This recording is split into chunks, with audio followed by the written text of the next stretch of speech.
Hello, everyone. We see a couple people joining in. I'm going to give it a few minutes just to let everybody kind of jump in here. Let's see, we've got how many people joining so far, Andy? See, 30? Yeah. We've 30, got 35, 34. 44. Ooh, our numbers are jumping. No, 34, but we'll get 34. to Oh, 44. 34. I promise you. While folks are coming in, I'm going to do my little spiel and then I'm going to hand this over to our wonderful moderator, Jasmine Miner, and our speakers who you'll hear about soon. Welcome, everyone. Welcome to Breathing Between Burdens, Fatherhood and Black Grief. If this is your first Reimagine event, we're glad you're here. My name is Andy Engel, and I lead virtual public programs here at Reimagine. I am joined today from the Reimagine staff by Nicole Tan, who runs operations for us, and she helps me out on these calls, and I could not do them without her. So thank you, Nicole. Reimagine, for those who may not know, is a nonprofit organization catalyzing a uniquely powerful community, people of different backgrounds, different ages, different races, different ethnicities, different sexual orientations and gender identities, people of faith, people of no faith, all coming together to support each other in facing adversity, loss, and mortality, and to transform the hard parts of life into action and growth. Reimagine resources, support groups, and events like this one today are free and accessible to the public. This is made possible by the support and generosity of folks like you. So if you made a tax-deductible donation when you registered for this event, thank you so much. A little bit now about the theme for this month at Reimagine. Our theme is father loss. And you're most likely here because Sunday is going to be a day of grief, of joy, of fear, relief, anger, all the feels. And it's especially difficult to find brave and safe spaces for Black folks to grieve. At this gathering, we are centering Black voices and the Black experience of grief and fatherhood. And at the same time, I want to emphasize that people of all backgrounds are welcome to listen, to learn, to witness, and to expand their knowledge. Dr. John Onwuchekwa, who you'll meet and learn about in a bit, along with our other speakers, was a featured guest at our vigil back in February.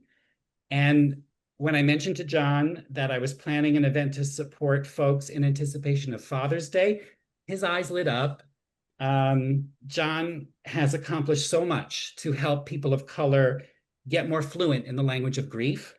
And John said, I know the perfect person to moderate a program on fatherhood and Black grief.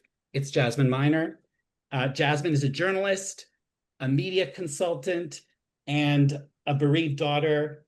May her dad, Kevin Miner's memory be a blessing, and may his legacy be a blessing.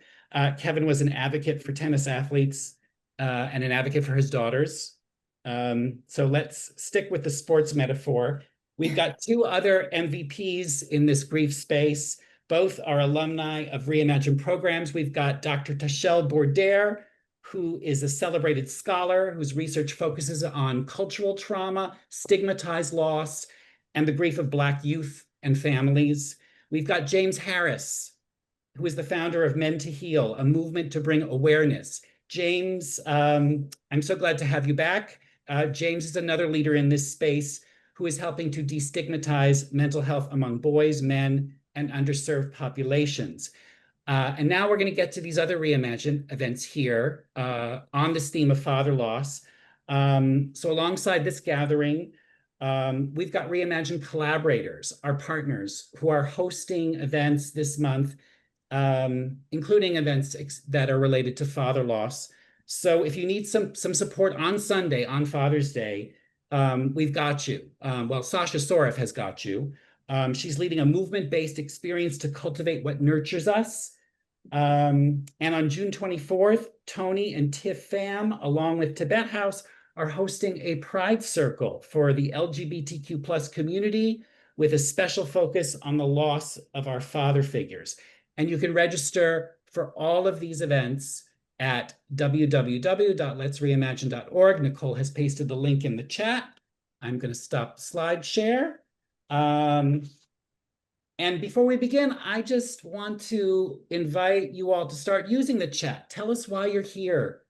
Maybe you can share the name of your father figure, or your person. Maybe you're a bereaved father, and tell us a little something about that beloved.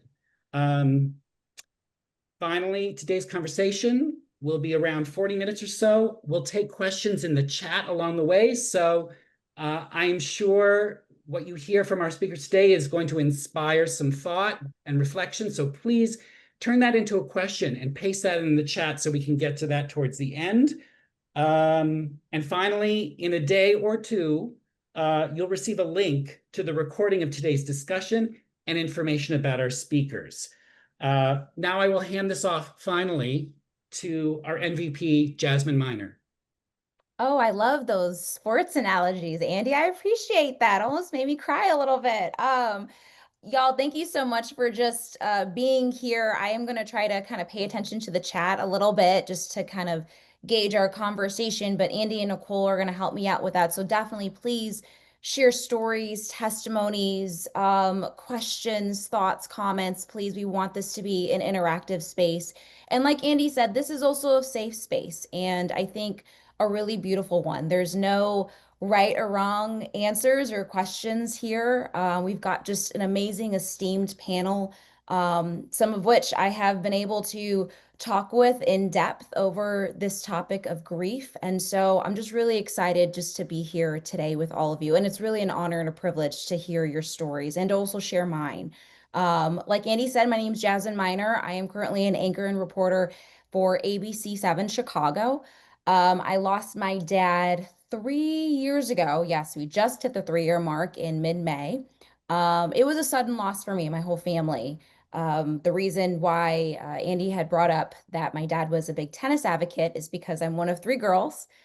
We all played Division I tennis, and both my mom and dad were very big supporters in that, especially with my dad. You know, he was just at every game, every match. And so not having him here has been extraordinarily difficult, and it's been something that has been a big shockwave for my whole family. He was the balance when you've got four very strong, independent women in the house. He was the balance between all of us. And so I personally have had to figure out, how do I navigate life without that balance, right? And even navigate that with my own family and how I communicate with my sisters and my mom. And so I'm going to benefit from this conversation, I hope, as much as you all will. Every single one of our panelists, James, John, and Tashelle, they are educated in these spaces. They have been working in these healing and grief spaces for a long time, as well as have had their own personal experiences. Andy gave you such great backgrounds on everybody. So I just kind of want to jump in. I'll start with James Harris with Men to Heal. James, I just want you to talk about a little bit why this is so personal to you, and what made you enter into this space of grief. Hey, good evening. Thanks for having me. I'm James Harris, located in Richmond, Virginia. I'm also a licensed therapist. I have a private practice called the Healing Hub, and I see a lot of adults, a lot of veterans. I'm a veteran myself, 8 years Army, two deployments, one Iraq, one Afghanistan. Grief is important to me. Why I'm here today. I am a father, and of course, in 2 days it will be Father's Day, so celebrations will be happening all throughout the country. But some people aren't afforded that opportunity to celebrate this year with their father in person. I personally lost my father when I was about 5 years old. So I can only imagine, losing a father now as an adult, similar to what you were talking about, Jasmine. It can be difficult because you have a lot of legacy, a lot of moments built up. Me personally, I was still, a youth, so I didn't have the opportunity to develop those memories as such, besides, being an adolescent. So it's definitely important for me to be here to shed light on a couple different things, especially with grief, and I'm also in the stages of supporting my mom, who is in the earliest stages of dementia. So that can also be impactful to one who is grieving because she's still here, but she's physically not able to, create additional memories. Um, so I think my perspective here today will offer a lot as far as not only grief for men and families, but of course those who are grieving loved ones who are here but not really present within the moments. So I'm looking forward to this healthy discussion, and I'm thankful to be here. Hopefully, everybody get an opportunity to take some from these discussions. Yeah, thank you, James. All right, I'm going to jump over to Dr. John Anuchekwa, excuse me. And by the way, I've actually used Dr. John in some of my stories at ABC. He was recently featured in one of my daddy daughter series, and we just were blown away. We did everything we could to get him in the story because of just his background and just his way of being able to explain this topic in such elegance. And so really appreciate Dr. John. I just want you to talk a little about your personal background, as well as what Father's Day is going to be like coming up for you. Yeah, my personal background is one where, like so many other people, right, I was reluctantly brought into the grief space, right? We say all the time, grateful for the way the work that we do resonates, but we also hate the circumstances that bring this amount of people on a Friday afternoon here into the room. I spent 16 years as a pastor, and at the halfway mark, I lost my 32-year-old brother suddenly. He had three kids, five, three, and one. This was 10 years ago. And over the course of the next 10 years, right, through the course of the next 1 year, one of the most unfortunate realities of pastoring is you have to bury a lot of people. And in the course of that first year, we had a very young church, and we had folks that lost fathers, mothers, brothers, friends, and you just find yourself in a place where the grief starts. And the further that you go on, one of the things that you find is that although the grief starts, it doesn't end, right? So regardless of how long it's been, there is no expiration date to this thing called grief. And so often people will use the metaphor of grief as a journey. And sometimes that can be very unhelpful, if not harmful, because it leaves people imagining that grief has what a journey has, and that is both a start and an end. Grief has a start, but it does not have an earthly end. And you find how soul wrenching it is to send somebody in search of light at the end of a closed tunnel, right? So, through the course of the past 10 years, our work has been maybe grief's not a journey, uh, maybe grief is a language. And the goal is we want people to gain fluency, that the goal is to, right? The goal is not to help people move past their grief, but the goal is to do this right here and to help people find each other in the midst of their grief. That we're not trying to solve the loss, we're trying to cure the loneliness, right? Mm.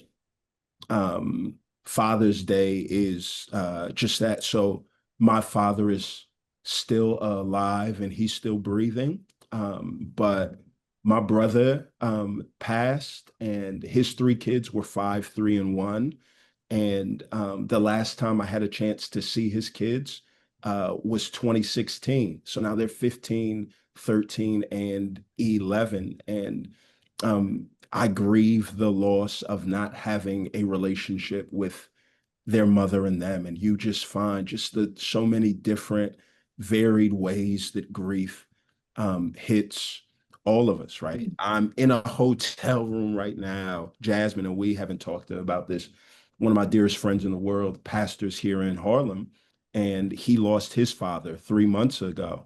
And this is going to be the first Father's Day without him. And so, yeah, I flew up here away from my family to be with, yeah, him and their church family. And just, yeah, the firsts are all just so hard. So, wherever it is that y'all find yourself in this grief landscape, I just want you to know that, yeah, you're not crazy for how you feel. You're not alone. You're human. And so, yeah, glad to be here. I love it. Grief is a language. I think we've talked about that a lot here. And I want to bring in Dr. Tashelle Bourdaire, a little bit about your personal background, Tashelle, but also, I want to go ahead and jump in where, when we're talking about Father's Day coming up in 2 days, I think about all the media, right? And all the commercials, and you walk into a store and you see the gifts, and I mean, it's really in your face. And I think that can be extremely challenging because it's almost like a constant reminder, right? You open up your phone, you go on Instagram, Twitter, Facebook, right? And it's there, it's there, it's there, it's there. How do you deal with that? How do you cope with just the amount that's coming your way when it comes to holidays like this? Oh, I think might be still muted.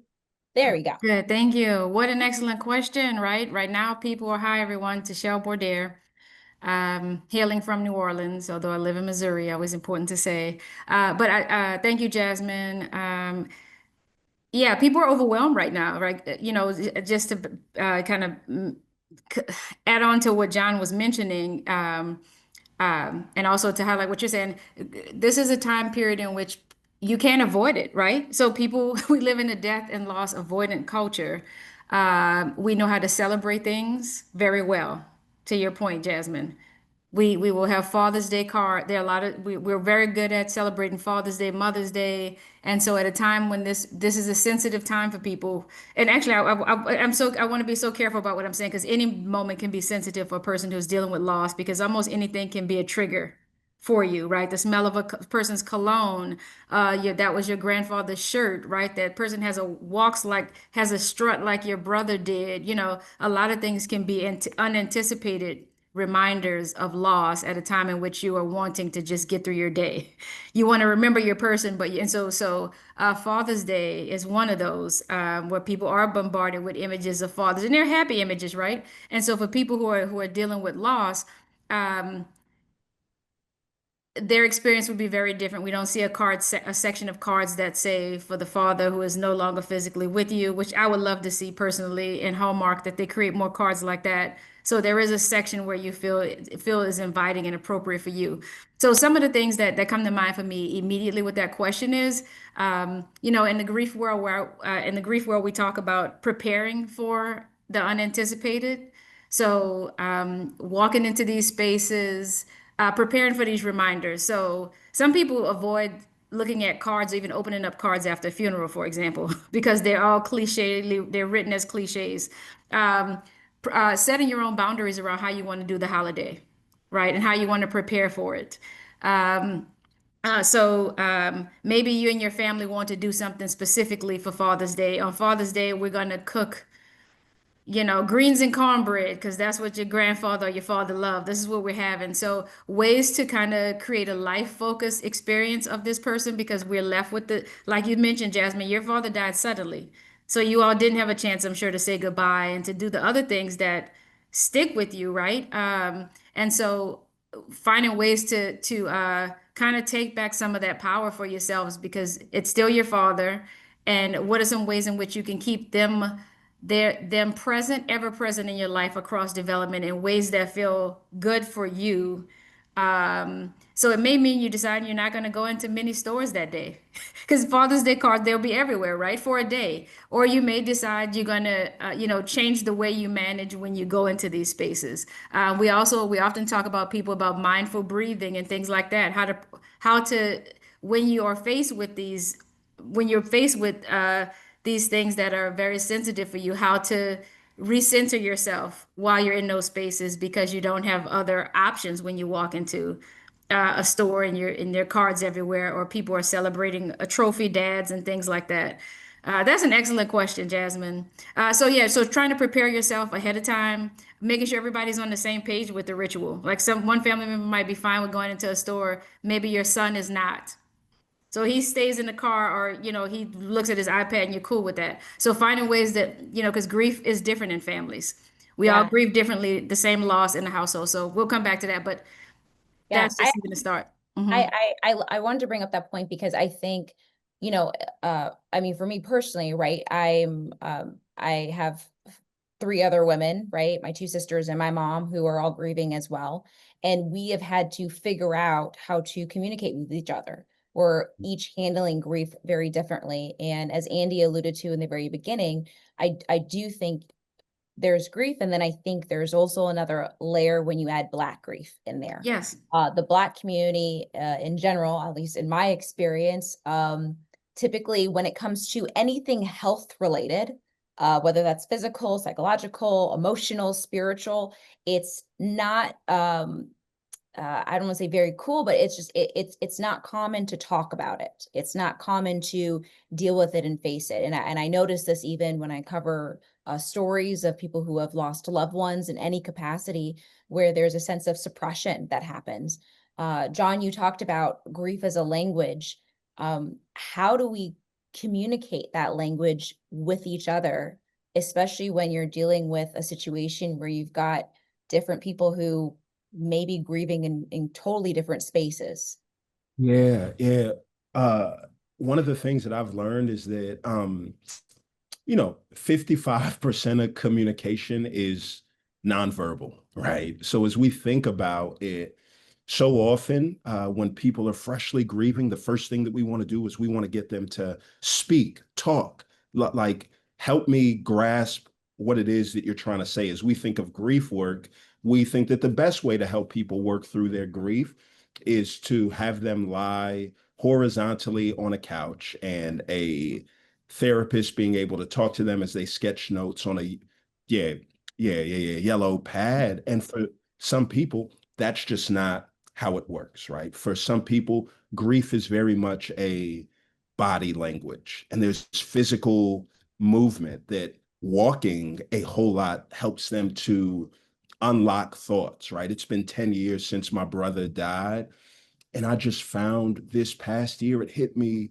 so much, yeah, harder. And when I get hit that hard, it's easy for me to just sit back and to recline. But over the course of the past weeks, you know, something as simple as walking. So I walk, 50 miles per week. And when you walk, your left and your right brain is at work, and you are floored at just how much the thoughts come together, how quickly the words come out. And sometimes it's best to do things like that, right? Sometimes it's being reminded of the fact that the spoken word and written word aren't the things that are going to give you the words that you need, right? This is where art and film and music and things like that have a way of just being able to like speak to our souls, and somebody can just look and say, that's it. What they said, that lyric, that chord and that song, it made me feel like that. And so sometimes I feel like it's helpful for us not to try to get somebody to come up with all of the words from scratch, but to just take them down the line and say, all right, it is trial and error. Is it a long walk? Is that the best way to help them? Is it a song? What thing can we do to get them to just get to a place where they say the words, that's it. Me too.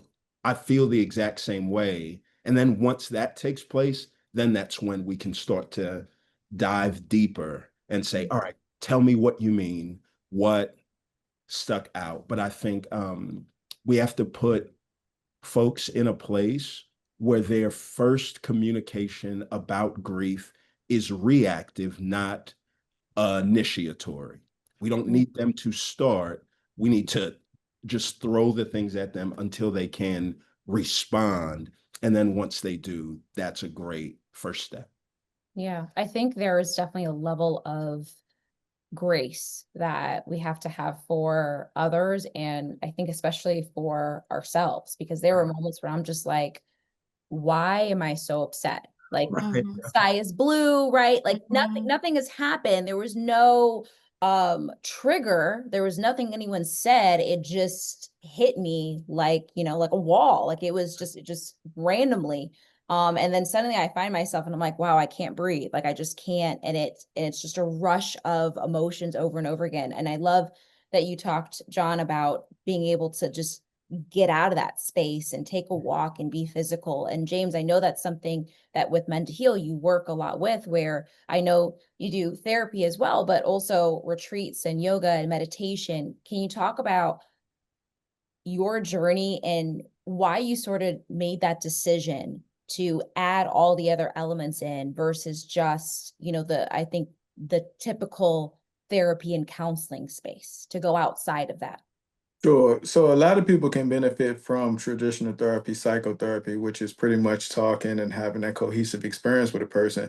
But a lot of people aren't afforded that opportunity, whether it's financial, whether it's proximity to a therapist, your geographical location doesn't support it. But you can do some things that are therapeutic. So that's why I introduced those things. You don't need me or money to take a walk. You don't need me or money to write poetry or listen to music or do those things. And you can do exercises right there in your house without, having to pay for a gym. So just introducing people to other ways that they can do things that are therapeutic that will still get them the sense of, expression and like you mentioned, giving themselves grace to explore other options.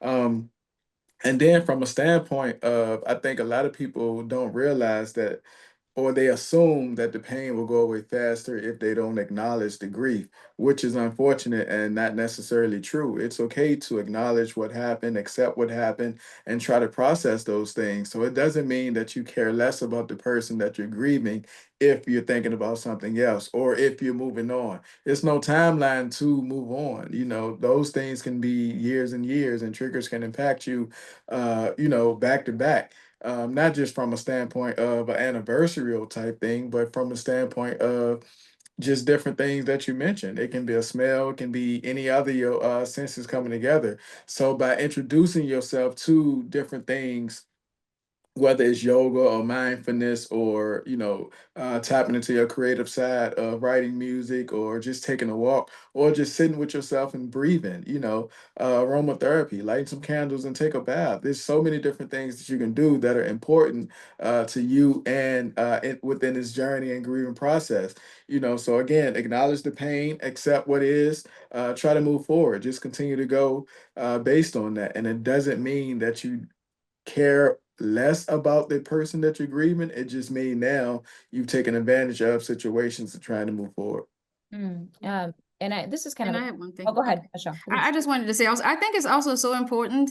And again, my research has been with the Black populations, but to understand the history of it, like what you're describing, Jasmine and John and James, the history of Black people not having space to do it. Like Black people actually haven't had the luxury of it. And part of it is unlocking that system for them as well to say, to normalize loss and grief and to normalize why you may not want to talk about it. If you tried to talk about this, there was no space, for example, during enslavement when people had lost a relative or they were sold away on an auction block. You didn't have space. You had to could keep working or you'd get beaten or killed, right? And so we've been carrying that in our bodies across many different generations, intergenerational transmission of grief and the way we express it or the way we would hold it. And quite honestly, many marginalized populations deal with so much that it's been a protective factor almost that is also hurting us too, right? Especially Black women and Black men. The protective factor has been to like keep moving because if you show somebody your cards, you may not receive support anyway. I like to bring in Lil Wayne because I'm from New Orleans. But and I haven't included him in my book, Social Justice Issues and Loss and Grief. And he said, give me a canvas and I'll draw you a picture. And so what my friends here are doing, John and James and you too, Jasmine, and even Andy, and allowing us is just this space to say this happened. We have the right to grieve. It's our right to grieve. Yeah. And it's going to look different for different people, whether it's physically, emotionally expressed. Some people will get stomach aches. Some people will sleep more, sleep less, eat more, eat less. But it's our right to be able to grieve. And we also, part in our own ways, and beyond the traditional couch scenario. When I'm working with teens who deal with loss, I ask them to write down a playlist of songs that remind them of their deceased cared about person, right? And those songs will just start flowing.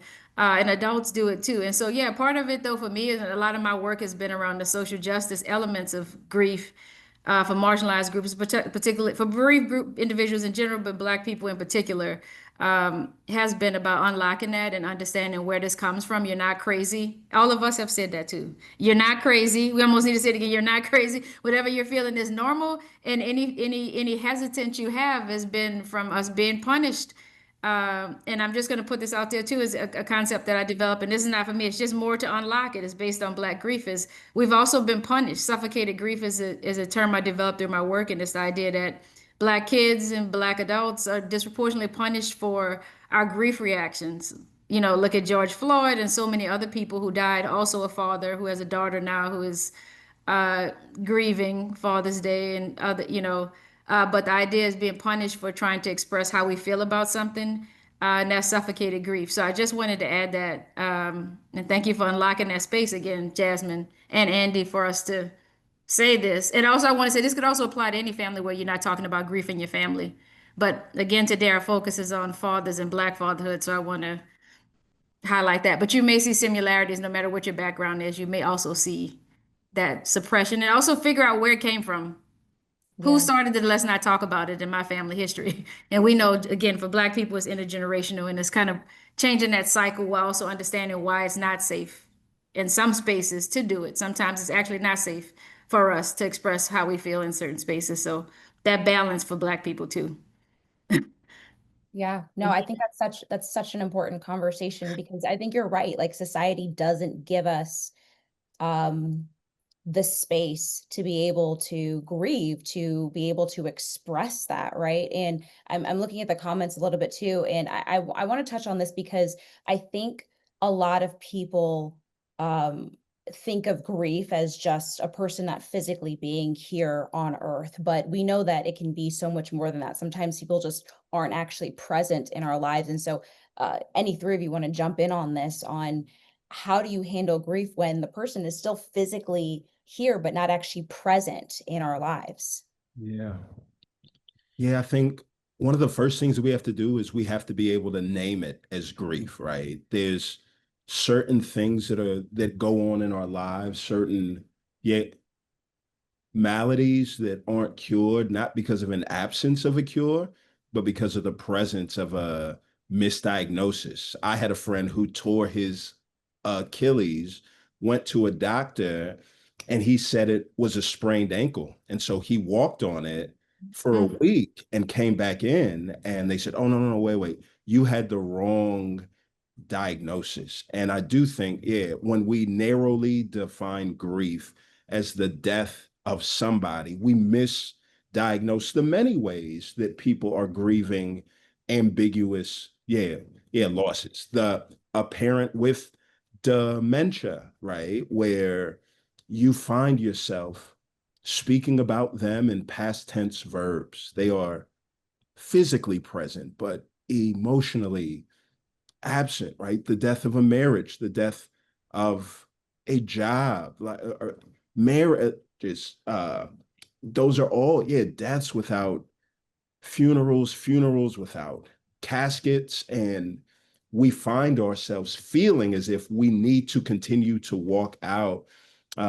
We tend to live as if our grief is only worthwhile to the extent we can compare it to somebody else and it's more than theirs, but we don't need to play the comparison game when it comes to grief. Dr. Tushel, Pauline Boss, her work has been incredible as it relates to that. So I do think that the very first thing is we have to be able to name it as such and hold space in the same way, because that ambiguous grief affects our brains and our bodies in the same way that a tangible loss does. Our brains and our bodies do not know the difference. Yeah, no, I absolutely, I think that's, so important, which is why getting that physical exercise is valuable. One of the questions that I wrote down for you guys is, you know, if you're in a position where maybe there is not a sense of healing or reconciliation with particular people who are absent. How do you get to a point where you just kind of get to that acceptance where it's a sense of I have accepted what this relationship is, but I've also learned to be at peace and still be joyful in my own life without it. I- excuse me. I think one has to also get away from the idea of what Hollywood depicts, because it's this mindset of I seen this in a movie or I see this on social media. This is how I have to grieve, which is not necessarily true. The grieving experience is unique to you and your situation. You spoke about the loved ones who are here physically but not present, whether that is dementia and or any type of other situation. So we have to ensure that we going through those grieving processes the same way we would if they were present and attentive. So they're still here. They still can be acknowledged. You still can have those memories that you create by being with them, by supporting them, by acknowledging the fact that they're still here, opposed to um viewing them as a past situation.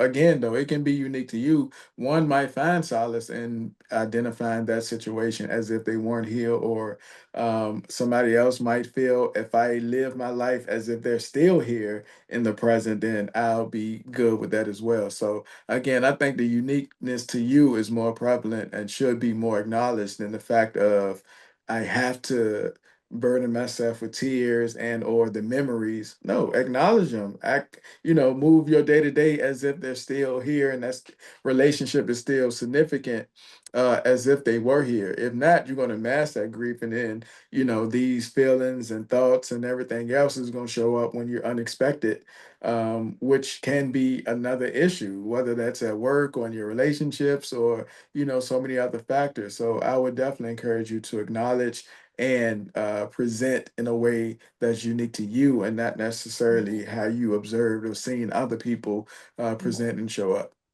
I want to kind of flip the question just a little bit, because I feel like a lot of the loss that we've been talking about primarily has been in situations where there's like myself a positive relationship with the person I lost.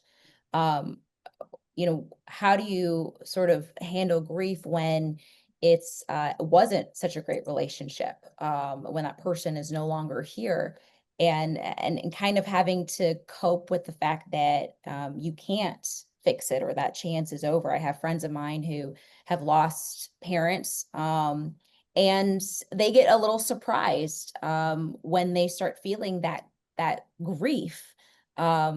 Because they're like, well, I didn't have a great relationship with this person. They weren't in my life. They weren't present, but yet for some reason I am still angry. I am still sad. I am still hurting right now. And I don't really understand why. And now there's nothing I can really do, at least with that person, right? To sort of heal and fix it in a way. I'll let anybody jump in on that one. Yeah. Yeah, John yeah. looks like he So has something. Oh, James, go ahead, please. yeah, Okay. even with those relationships, it's important to feel your feelings. It might have been a strained relationship up until that untimely demise, but that doesn't mean throughout you knowing them it was that. So I'm sure it's maybe one or two memories in there, and or it's that specific grief that you're probably the guilt of that situation, whether it was you not mending that or just being a bigger person or thinking like, I thought we had more time to get over whatever the issue was. So all those feelings can be true and relevant, so you should definitely validate your feelings, give yourself grace, and and people who oftentimes go through that just have that delayed grief status, that delayed grief moment because they thought I had more time to fix it. We could have got past this. We should have got past this. I could have been a bigger person. So you start pretty much bargaining with yourself within those moments. So I think it's definitely important to understand that you can still grieve them, although y'all didn't have a good relationship at one point of time or the ending point of time. However, you can look for the situations to where y'all did have a great relationship or y'all did have a great moment, throughout that relationship. Yeah. Yeah. And I wanted to add just briefly too. A part of it is grieving what you didn't have. And so it's also kind of breaking that down, just like if you had a to-do list, right? You're writing a paper, but you have to go to the library. Well, I guess people don't go to the library anymore, right, y'all? Yeah, I mean, you have like all of these other little to-do lists. So with every loss, there are all these other secondary losses, and that's what makes it complex too. So being able to identify, my parents divorced. My dad hardly came to things. So I think back years ago, I wrote a poem like of me divorcing my dad. I still hold on to that, right? We have a better relationship now that we're adults, but I still know, I mean, part of it was grieving what I lost. Like all throughout that poem, it's like you didn't come to a basketball game. You didn't do this, how hard it was. So part of it is also when people are dealing with this unfinished business. It's like it's also noting what are all of the specific things that loss of expectations of what that father would have done, like attend the games or go to the daughter dance. It's like being able to name what those are helps you understand the depth of your emotions, your thoughts, and your physical reactions to, or even spiritual reactions. We haven't even talked about that yet. Our spiritual, how spirituality also ties into this. And the truth is there are people who that you may not have had a positive experience, and that just is what it is. And part of your grief might be I grieve that I didn't. Some of the things that people do is like letter writing, like writing a letter to this deceased person who you never had this time with. And you can do that across development too, and rewrite it again. It's kind of messed up, or whatever language you need to use, that you weren't here to go to this father-daughter dance with me. It sucks that you couldn't walk me down the aisle. I'm so thankful I have such and such. So gratefulness is encouraged, although I don't encourage people to let that be the thing that takes away from their ability to grieve, because that gets tricky too, especially in the Black church. It's like just be grateful, and it's like also so kind of the both and, right? Which Boss talks about too. So it might just be the both and of how you deal with this, but also counting every loss. Like Darcy Harris's book this is on non-death loss, and it's counting your losses, so that you can find ways to address it again in the same ways we talked about, through poetry, through all of these things. But even as an adolescent, I had to find a way out of that to deal with my frustration with the ambiguous loss about when he would or would not show up. And there are ways to do it, and letter writing is a powerful way to be able to get that out of your body. Tear up the letter, have somebody reread it to you. Or then you could also write a letter responding as if you were that person. So there are a lot of ways to manage this. Yeah. Yeah. Jasmine, one last thing that I would add to that I think what that kind of a loss does when we lose somebody that we were not on good terms with, and we start to feel conflicted on the inside, it reminds us that the relationships that we have in life are incredibly complex. And I think sometimes when we're so frustrated or hurt or offended by what somebody did, it's easy for us to think that their absence in our life is going to be the cure for all of the things that we feel on the inside, until that absence becomes permanent. And then we're surprised by all of the conflicted feelings. And so, if anything, one of the things that does for us is it reminds us that relational connection between people with souls is so deep that we shouldn't be content with these simplistic, they're in or out. People are all the way protagonists or all the way bad guys. People are not all good or they're not all bad. And so that kind of grief does reorient us in how we live, to treat every relational conflict as something of great consequence, something that we really need to delve deep into and explore the nuances and the texture, because their absence in our lives may not be the cure that we think that it is for whatever ails us. Yeah. No, I think that's so good, because I think that is something that even, I had a good relationship with my dad, but I've had to learn to cherish the people that are still here in those relationships. And the thing is, I noticed that when I lost my dad, it was like that loss, but it was incredible to see how everything that was not dealt with came to the surface at once. Mhm, mhm. Every relationship, every issue, all those like underscore things that Right. happened 10 years ago that you never thought of in childhood with your siblings or whatever else. Suddenly it was all on the surface, and it was overwhelming really to see it happen, where I was like, oh my gosh, like we're dealing with this loss, and this person missing suddenly has created this space for everything else to come rushing. And so in a sense, yes, it was overwhelming, but now that we're kind of 3 years, my family, going on, but it's had to teach us, well, this is the moment where maybe we need to heal some things. Yeah. Maybe we need to Mhm. deal with these things on an in-depth level that we had suppressed intentionally and unintentionally, to Yeah. make sure that we going forward have better, loving, stronger relationships. And so that kind of leads me into my final question before I take questions from the group is, Can I add one quick oh, thing? please go ahead, please. One quick thing. Yeah.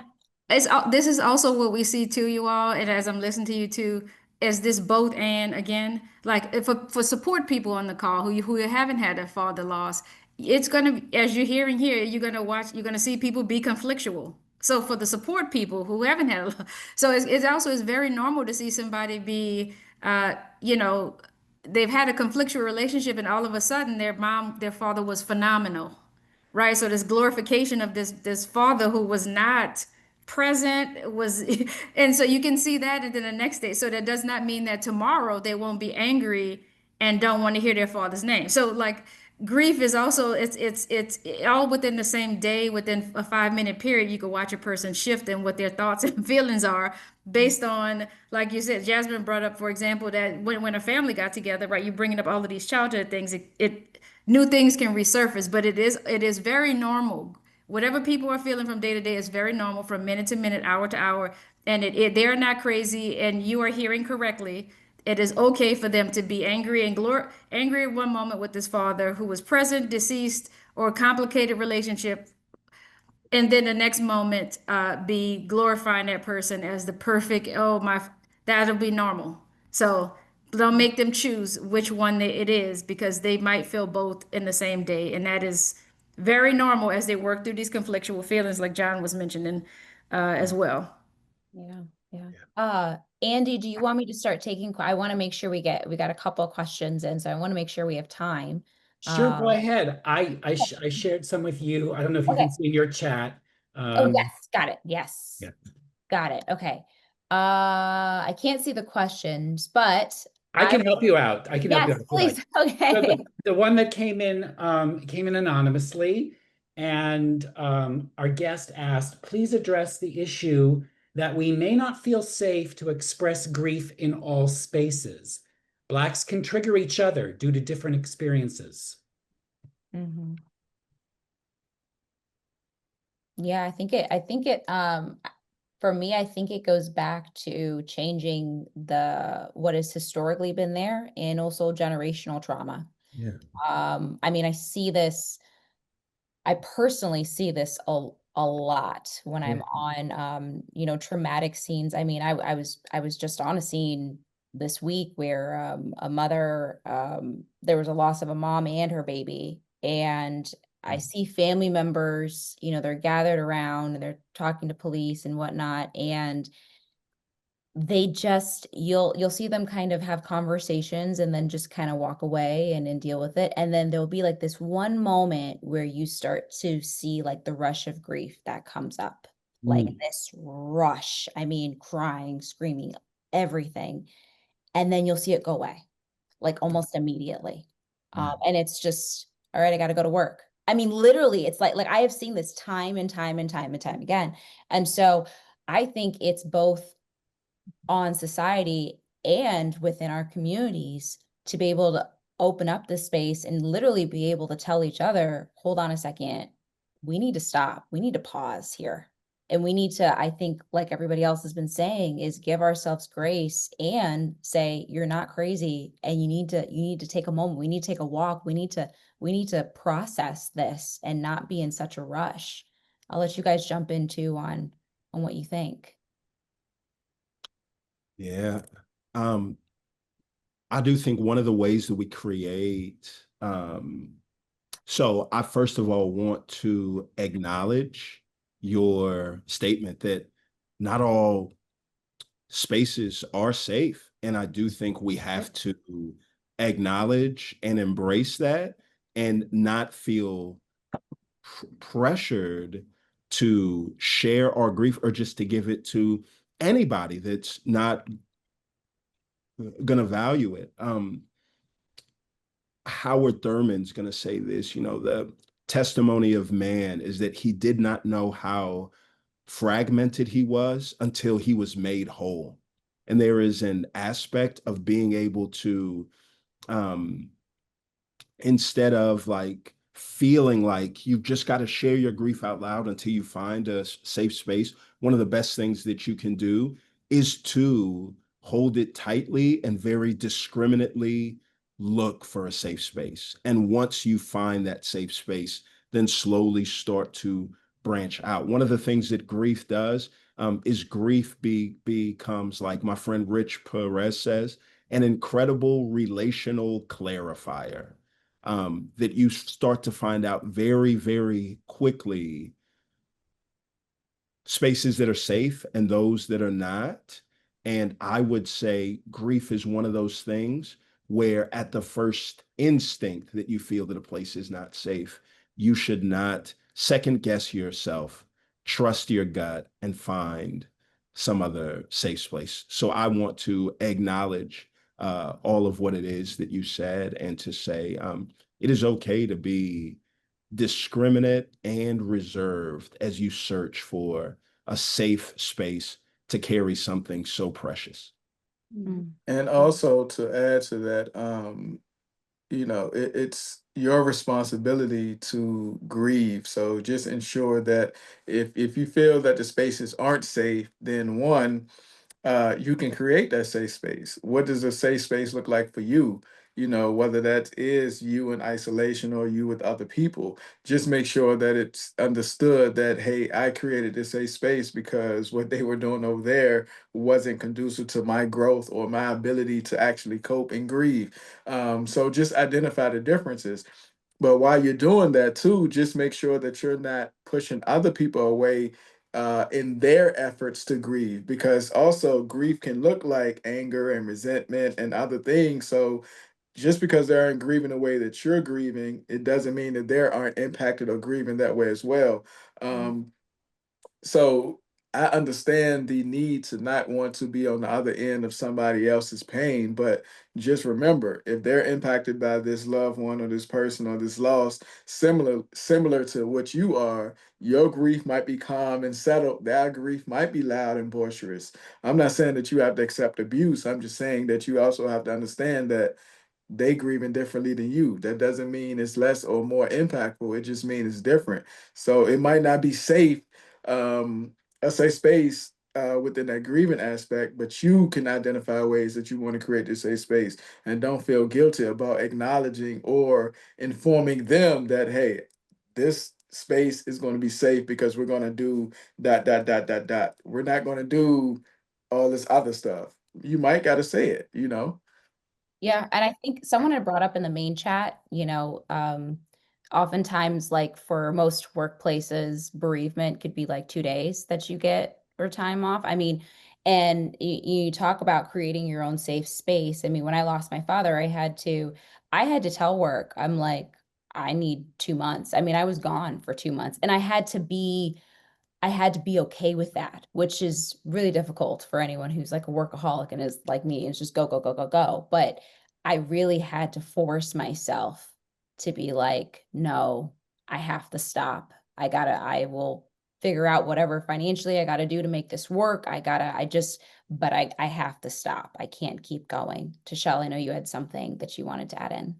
No, that was actually perfect. And I saw that comment as well. And that takes us back to suffocated grief. Again, the concept that I developed that looks at, and Jasmine like you said, you had to figure out the financial part of that, because there are repercussions. You know, we get 3 days and the funeral hasn't even happened in many Black families for 2 weeks because you're waiting for people to fly from LA, New Orleans, and New York, right? And so that 3 day period is also part of capitalism, and it's about producing, producing, producing, and that affects everybody across backgrounds. But again, it has unique implications for Black families who will take more time to have folks come together because the collectivistic nature of Black families. And so, yeah, and so suffocated grief is the idea of being penalized for their grief. In Black families, we have higher rates of death, right? So we're going to have more funerals to attend. We're going to have more funerals than people who are white folks in many cases, y'all. We're on the same page. We can say all those words. We can say Black. We can say white. Okay, just making sure we're good with that. We probably will attend more funerals, and we will have more. We will need more than 3 days. We're gonna need 3 days times 5 because we might experience that many deaths this year. But we're more likely to be penalized by wages or even job loss. Now, it was John, it was James John, you mentioned dementia, right? You're going to need more time, right? John is a caregiver. So even as a caregiver in these situations, we need more time because we're more likely, Black families are more likely to take care of their folks within the home, because of cultural mistrust about putting them in a facility, or medical mistrust through the years of experimentation with our bodies. And so we need more time, so we need safety at every stage of this process. But again, we're more likely to be penalized, which takes us back to why we don't share our grief and why we need these safe spaces to be able to manage our grief. Just one other thing I was thinking about, like medical facilities, we're more likely to be or have security called on us for crying. And imagine that boisterousness you hear, that's from years of keeping things in because we're in a situation if we do express our grief. So that these huge expressions for people, again, to support people on the call of all backgrounds, right? When I hear re-triggering, a Black person triggering another person, it kind of, I just want to speak, just say that what you see, it's almost like people saying, I don't want to ask a person about their grief because it's just going to make them cry. It's like, no, the death made them cry. What I feel when I'm on this call and I see a face that is empathetic, if I see Andy, if I see John, I feel safe if I see Jasmine, James, and many of your faces now because you all look empathetic.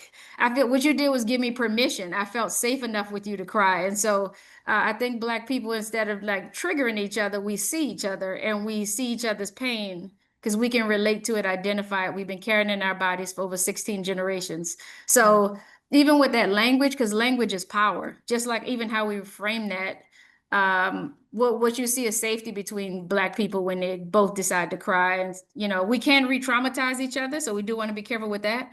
But also there's a safety in that and unspoken shared experiences, Yeah, I love death that. and non-death losses. Yeah, giving permission to each other. And I Mm-hmm. talked about caregivers, and I think that's perfect because Sherry asked, can anyone talk about the loss of friends during the end of loss journey? It's a very common thread, is what she says. I think, well, John, why don't we start with you? Because I think that's not a friend, but I think experiencing that. I have a friend right now. Her mom, has a disease where it's not going to get any better. And for years, it's almost felt like a waiting game where it's like, we think she's going to be gone and then she's around. We think she's going to be gone and then she's around. And that I think has been really difficult, of like the back and forth of she's okay now, but she's not. How do you, I think, manage your time, as someone who's caring for someone else? Yeah. It's funny. I was on a call yesterday with a friend who she lost her mom a few years ago. And one of the things that she said was one of the best things for her, or in the midst of it, she's like, you just lose your center of gravity. You're imbalanced. There is no true north. It's hard. At the end of it, she's like, the best thing for me was being able to be in a space where I could talk about the unexpected things, right? So for her, it was, I lived with a mom with a disability and I was her caregiver, and I did not expect to feel relief when she passed. And I felt a great sense of shame that I felt that relief when she passed at the end. And she was like drowning in that shame until somebody else that came along and basically walked her through and said, no, this is absolutely normal. There's a scholar that said, friendship is born at the moment one person looks to the next person and says, you too? I thought I was the only one, right? And so for every one of our friends that grief takes away from us, right? Grief buries so much, but grief also gives birth to so much. And so I do think in those times, one of the best things that we can do is try to find somebody else that has walked down that same path that can just grab us by the hand and take us by the hand and walk us through this uncharted territory that we find ourselves in. That's beautiful. John, I think what you're describing is a term called universality, which Yeah. means that's one of those terms that we use within group because oftentimes a lot of veterans that I work with, they think they're the only one, so they keep a lot of stuff in, not necessarily knowing like, oh, you was in Iraq, he was in Afghanistan, or he was in Kuwait or Korea or wherever. We experience the same things. It's not a monolith, but the actions were the same. So I feel comfortable talking about it because I'm not the only one. This person had a shared lived experience as well. And it makes it easier when we're able to do that. So yes, I think identifying and put a name to it would definitely assist a lot of people. Yeah, absolutely. I love that. I love that. Tom is asking, how do you replace the fathering that you never got because of an absent father or a father who died when you were young? And he's asking, he says, Jasmine, how do you move through the absence of fathering? I'll start on a personal level. I don't know if I ever really moved through it. If I'm being honest, I thought, I think when my dad first died, I thought that, like John was kind of speaking to, that there was going to sort of be an end to the process. And I quickly figured out there is not. It's kind of like a day in and day out where I have had to lean on what I had in my dad and what's the legacy from him that's living in me and the things that he taught me and the ways that he was there and use that in my day-to-day life.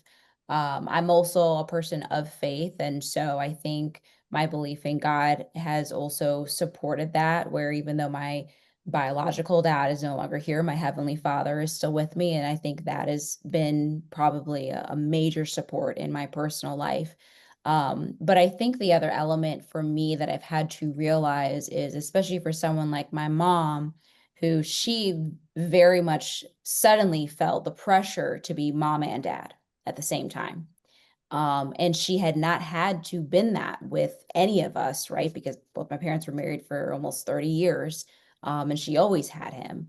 And so we've had to, and I just keep going back to the word grace because I think when there's this loss, there are people that are suddenly feel very responsible to make up for it. And sort of put that pressure on themselves, whether it's someone who has a young kid or you're having to support other people now that someone else is gone, like you're now the main caregiver or whatever that looks like. And even some ways there were points where I was, upset with my mom for her not being dad, for her not being able to be both people at the same time. And it is in some ways unfair, right, to her. And we've had to work through that together, my sisters and my mom and I. And I think there is that level of acceptance of, he isn't replaceable, right? But that doesn't mean everything that he was is not still inside of us.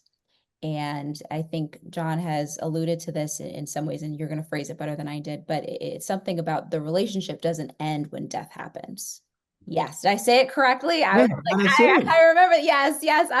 And I think that really touched me. And that is what's personally really, really, really helped me. I'll let you guys jump in on just where the fathering comes from when the father is no longer there or was absent. I want to add something, and that also depends on how present the father was when he was there. So I first Yeah. of all want to make sure we're very clear on that, that not just because there's a man in the house means that he's taking on fathering roles. So that's the first thing I want to thing I have to say here. Hopefully he's doing his job, but not every man in the house is. And and in family systems, you ultimately are trying to decide when somebody dies if a role to get a sense of equilibrium, what parts of that person's life. No, first of all, nobody's replaceable. Just want to echo that Jasmine's point. Nobody, no human being is replaceable. And when a person dies in a system, family system, for the family to develop any type of equilibrium again or close to that, you have to figure out if somebody can in fact play that role. Like Jasmine mentioned, her mom tried to do some of the things, and then in what parts of their role you might abandon. So that the family can function. Like we don't need that particular thing anymore, so that the family can function. But otherwise, in Black communities, fathering can come from a lot of different places, just like mothering or parenting, really. We're talking about parenting. And that could come from the village, and that's why Black families have been collectivist all these years. We relied on our church family. We still do. We like sister and brother Price. So my pastor, the deacons in my church occupied the role, giving me $2 before I went away to college again. You know what I mean? The instrumental roles of like, here's $5, baby, or to you doing so well in school, to all of those things. So it came from like people in the community. When my grandfather died, it was my first lost, and we call him daddy, in fact, and everybody, all the other grandkids call him grandfather, but we called him that because he actually functioned in a lot of ways like a important figure, parenting figure in our lives. So let's also shout out grandfathers too, and even great grandfathers, because we're living longer, uh, and their instrumental roles too in helping and supporting families. So I'll pause there, and again reiterating, death ends a life, not a relationship. That was Anderson, 1960 something. But remembering all fathers, and if they did even really fulfill a role. And parenting is what children do best with three caring people, whatever they look like or their gender identity is. Three caring people is what really helps kids function. I love that. I've been told that for all the participants, you are able to unmute yourselves if you want. So if you feel comfortable sharing your own question, or I'm happy to read it off. It's up to you. I know, Eric, you had said something. I don't want to jump on your toes. If you want to ask it yourself, please. Oh yeah. Okay, hey, Eric. Sure. Hi. Thank you for this very important conversation. Yeah, the sting of suicide, it's very different. And how do just trying to navigate that. I'll be attending a funeral tomorrow of a very close friend who died by suicide, and he's got a daughter here, and just being able to be there for her. And it's not my first time experiencing a suicide death, and it stings differently. And just wondering, just your responses to the difference, because it is different, it feels different, all these questions. Yeah. Eric, that's a phenomenal question. And you're right, it does sting differently. One of the things that makes it so hard is if you had somebody and they died any other way, there's a bifurcation, and somebody other than the person that died can potentially be looked at as the antagonist, villain, right? F cancer, we hate cancer, it took them. Yeah, murderer, right? They took them. Disease, dementia, the temptation that comes in, and what makes it really, really hard, especially for some streams of faith, is people have this proclivity to look at the person that took their life as the villain in the scenario, and not, in fact, a victim of the worst sorts of just the complexity, right? Being in a spot in life where you just feel like so hopeless and full of despair that that's the only way out. And so I think that the way that we take that sting out is um, to be able to talk to and refer to the person with the greatest deal of compassion and understanding, and being reminded that we all don't go through the same things in life. We all don't come in with the same dispositions. Things don't weigh on us in the same way. And when somebody does something that we feel is unimaginable, I think we have to step back and to say there is an array of texture and colors that we just do not see or feel. And I think we respond with uh, compassion as much as we can, more than critique or condemnation. And so, I mean, I say this knowing like my pastorate ended with doing the funeral of a 26-year-old kid in our church who took his life. And you just find yourself at a place where you don't only hurt, but you see just the incredible painful ways that people um, he'd talk about all of that. And I think one of the best things that you could do, Eric, especially if you have a relationship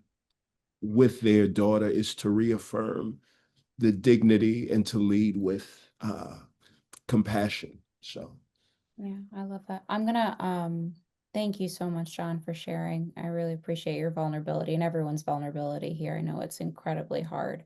Um, I want to take one more question. And by the way, if everyone's okay, we're going just a few minutes over. But I think we're just having such a great conversation. So last question for us, Portia, you can unmute yourself and ask. Okay. And there aren't enough words to express what this has meant to me as a clinician, as a person, as a daughter. So I'm just grateful for everybody who showed up and brought their expertise, their information, as well as their energy to the space. My question is about offering support to people who are grieving, but do not have a religious foundation. Mm. I find that in supporting people through their grief, often the first of things that is said is to lean on God, to pray, and certain things.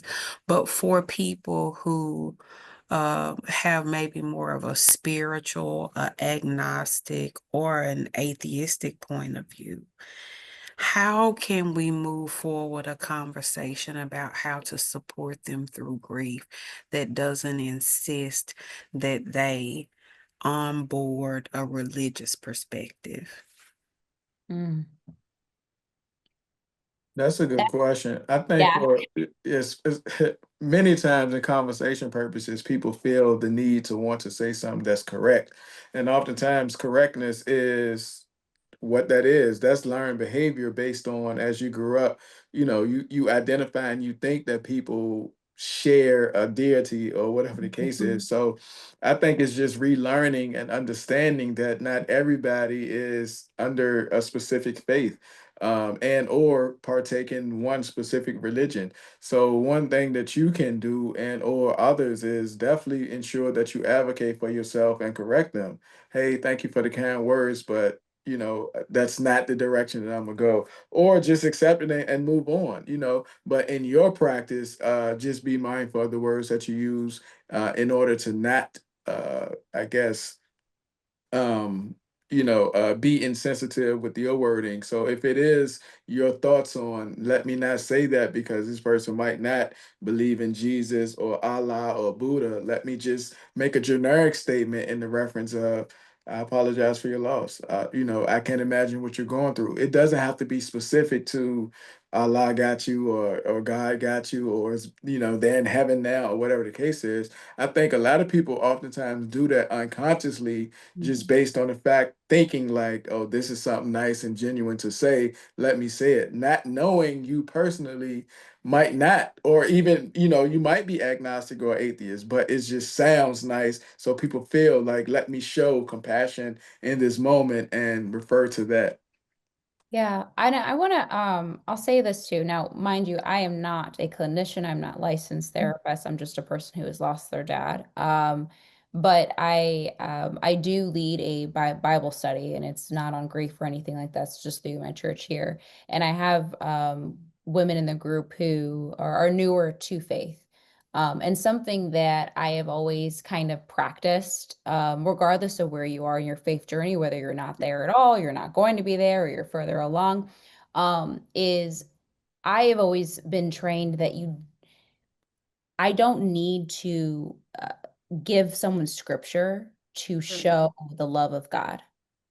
Does that make sense? Mhm. So I don't have to recite something, but being present, just being there, patience, level of humility of saying, I don't know the right words to say, but I'm here with you, right? Like, is there anything that I can do for you, right? And for me personally, when I go home, that will probably look like praying for that person, right? But I don't actually have to say that to them for them to know that they have the support and the love from me and the encouragement, right? I think it's for me, it's less about like giving it a name and more of putting it to my faith to practice in what that looks like on how I treat and support other people. And sometimes that I think that can be difficult. Sometimes I just want to say like, okay, just trust, trusting God, whatever, because that's natural to me, but it's not where everybody is. But I do know that my faith allows me to be a person of understanding, right? Of someone that's not going to keep a record of wrongs, that's not going to be judgmental of where someone is. And I don't have to say a scripture in order for that person to know that. And Can so I say something? yeah, please. Yeah, I know we're running out of time, right? We're almost done with this. And I just wanted to share that I thank everyone for sharing.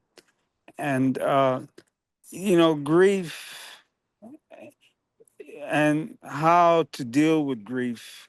I don't ever say that it's a loss because my mother, my brother who passed away, dear friends who passed away, that is from this physical realm, they go into another dimension, and that dimension means for me that there is no separation between myself and those who have crossed over.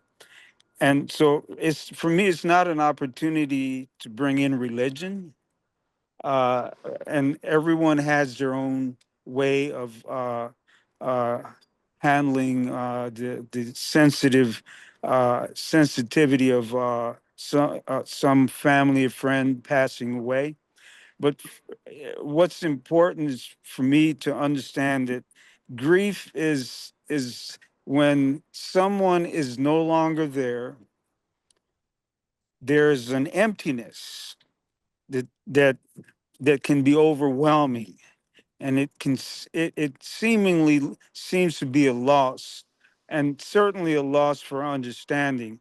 And so for me, the opportunity is, how do I fill that void with something that's going to give me strength, is going to give me hope, and allow me to continue living in the moments, and not be down on what has transpired, not to be feeling depressed, and not to be feeling lonely, especially. So, this aspect of uh, transition from life, from the physical realm to the spiritual realm, that happens all the time in the Black community, more often than we realize. When I hear or when I see that law enforcement has again shot and killed another youth, man, woman, or child, that is an opportunity for me to come together with loved ones and create a space where we can share and we can support each other. And that happens often. Every time I see it, for me, it's a tragedy, and it's a moment of grieving in my life, and so it's almost like a never ending. I grieve the fact that I didn't have a father that loved me in such a way that that I would grow into becoming someone very positive in life. Instead, I became someone very negative in life because of that. And he's still alive, but I don't have no contact with him. And for whatever reason, I still all my life I've been in a space of not having a father that I want to love, but somehow I'm not able to love him. So yeah, grieving is very sensitive, especially in the Black community, and we must give each other support. And if religion or what you call God is a way to soothe and to ease the burden of someone passing, then that's good for whoever can receive it, or for whoever is already in that mode of believing. But for me, I personally feel that grieving has nothing to do with religion. It has everything to do with creating an awareness of our soul and our spirit, especially as Black folks, because we've suffered the most, in my opinion, in this country and also around the world, simply because of the color of our skin, or what they would call a Black race. Well, Thank you for allowing me to share that. thank you Sorry so that I took so long. No, it's okay. Thank you, Sarah. This is what the space is for. So we're out of time. But I really just appreciate everyone being vulnerable and sharing. Your questions were amazing. And thank you so much to Shal, John, James for just educating us and being able to just speak so eloquently to this such a difficult topic, but we appreciate all the work that each of you guys are doing. It's so needed and so very much important. Andy, I know we've got a few announcements from Reimagine that you want to go over. Yes, Jasmine, you facilitated this so beautifully. Can we show some love for Jasmine as well as our esteemed speakers, Dr. Tashel Bordaire, John Onwuchekwa, and James Harris? Oh, there's Brad Wolf, Executive Director of Reimagine in the house, also showing his love. I want to share with you something briefly here before we go. I'm going to share my screen here. One sec. Okay. So we have this wonderful new initiative that I want to share about. And before we do that, Nicole is going to paste a link in the chat. It's a survey. We want to hear from you. It's really important for us to get your feedback, to improve, to know what didn't work so well, to know what worked well. So please start filling that out while it's all fresh in your mind. We're excited for you to have a first look at something new from Reimagine. It is a safe and inspiring social space to transform loss and adversity into meaning and growth. We want you to give it a test drive. The platform, which is Reimagine's growth journey platform, it's still in beta, but it's built with care, and it's a place where you can continue your Reimagine experience. This site emphasizes social journaling. So through writing, this allows you to express feelings. This reminds me of the importance of letter writing that we talked about. This is another way to do that. This would allow you to track your feelings, to connect with others, and you can share your journey. And if you don't want to call it a journey, you don't have to call it a journey. You can write and through guided prompts. That might include dreams. That might include creative projects, small, sweet steps towards growth and transformation. And you can engage with the stories of others and hold space for others, like we're doing now. If you're interested in being one of the first users on this platform, let us know in the exit survey. We'll reach out to you when there's an opportunity to join it and give it a little test drive. And that's all I have to share. Maybe some of you want to show up on Sunday to Sasha's Father's Day gathering. That's the next event that's coming up that's relevant to this topic. So with that, I want to say goodbye, and we hope to see you soon at Reimagine. Take good care, everyone. Thanks, everyone. Thank you all. Thank you, Jasmine and Andy.